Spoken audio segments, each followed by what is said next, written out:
Salam jumpa adik-adik dalam pelajaran sekolah sahabat kita hari ini. Kita bersyukur kepada Tuhan untuk banyak berkat yang Tuhan telah berikan. Bayangkan udara segar, sinar matahari, makanan, minuman, teman, sahabat, juga keluarga kita. Bersyukur juga untuk Yesus yang telah mati bagi kita agar kita dapat diselamatkan. Dan sebelum kita belajar pelajaran sekolah sahabat kita, baiklah kita berdoa. Mari kita berdoa. Terima kasih Yesus karena Engkau baik bagi kami, memberikan kesempatan untuk belajar firman Tuhan lagi. Biarlah Roh Kudus memberikan pengertian, bahkan memberikan kepada kami kekuatan untuk melakukan firman Tuhan bagi kami. Dalam nama Yesus kami berdoa. Amin. Adik-adik, pelajaran sekolah sahabat kita tentang playing the waiting game. Playing the waiting game. Jadi ada suatu perlombaan yang memerlukan kesabaran untuk menunggu. Dengan ayat hafalan terdapat dalam Ibrani 6 ayat 15. Ibrani 6 ayat 15 bunyinya seperti ini. Abraham menanti dengan sabar, dan dengan demikian ia memperoleh apa yang dijanjikan kepadanya. Jadi Abraham menunggu dengan sabar.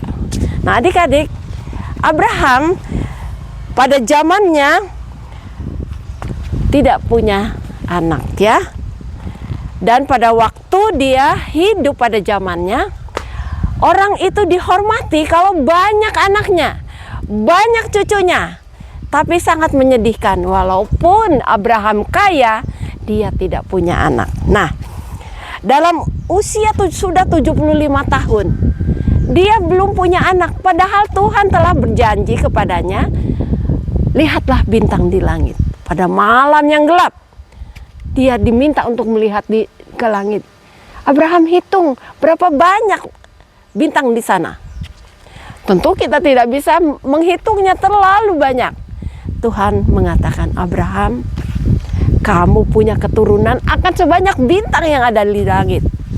Wah, dia menunggu janji itu 5 tahun, 10 tahun, 20 tahun, belum juga ada yang lahir.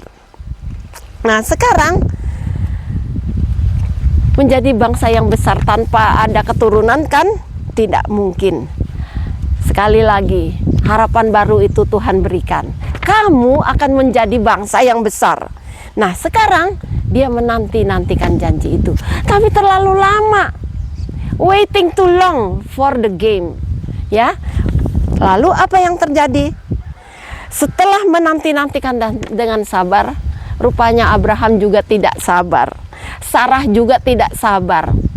Sarah berbisik kepada suaminya, ambil saja Hagar menjadi istri, agar keturunannya bisa menjadi keturunan kita. Sebenarnya itu bukan rencana Allah adik-adik. Allah bilang dari keturunanmu, bukan dari Hagar, bukan dari hamba-hambanya yang lain. Tapi mereka kurang sabar. Kurang sabar untuk menanti ya rencana Tuhan. Apa yang terjadi? Sebenarnya masalah banyak yang terjadi. Kalau kita tidak menunggu apa rencana Tuhan. Sekarang Hagar hamil. Apa yang terjadi? Pada waktu dia tahu bahwa dia sudah hamil, dia mengejek-ejek tuannya, ya, mengejek-ejek Sarah sebagai tuannya, majikannya.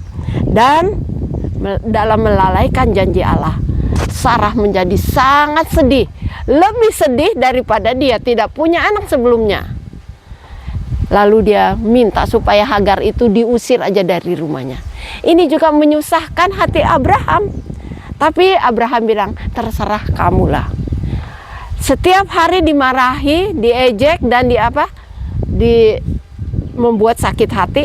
Akhirnya Sarah bilang pergi saja. Dia pergi. Hagar pergi, dan di padang belantara itu dia menangis dengan sedih. Malaikat mengatakan, mengapa kamu di sini? Pulang. kamu juga akan menjadi bangsa yang besar. Jadi Hagar akhirnya pulang. Disitulah akhirnya dia tinggal untuk beberapa saat. Dan oleh sebab Sarah dan Abraham tidak menunggu rencana Allah, mereka menjadi sedih dan tidak sabar. Tapi Tuhan punya rencana harus terlaksana. Akhirnya setelah menunggu lama, setelah 100 tahun, barulah Ishak lahir. Ishak lahir dan kesalahan yang besar yang pernah dilakukan rupanya tidak pernah berakhir. Jadi adik-adik, kalau Tuhan mempunyai rencana di dalam kehidupan kita, menjadi pelaku-pelaku firman, ada berkat untuk menurut. Oleh sebab itu, biarlah kita menurut firman Tuhan, agar berkat-berkat yang besar Tuhan berikan kepada kita. Akhirnya, game itu, permainan untuk menunggu itu berakhir dengan penuh sukacita kalau kita menurut. Adik-adik, kita berdoa. Terima kasih Bapa dalam surga karena Engkau baik bagi kami. Dan biarlah kami menjadi pelaku-pelaku firman Tuhan. Dan mau menurut rencana Tuhan dalam hidup kami. Karena surga tujuan kami. Dan dalam perjalanan ini kami selalu mengikuti Tuhan.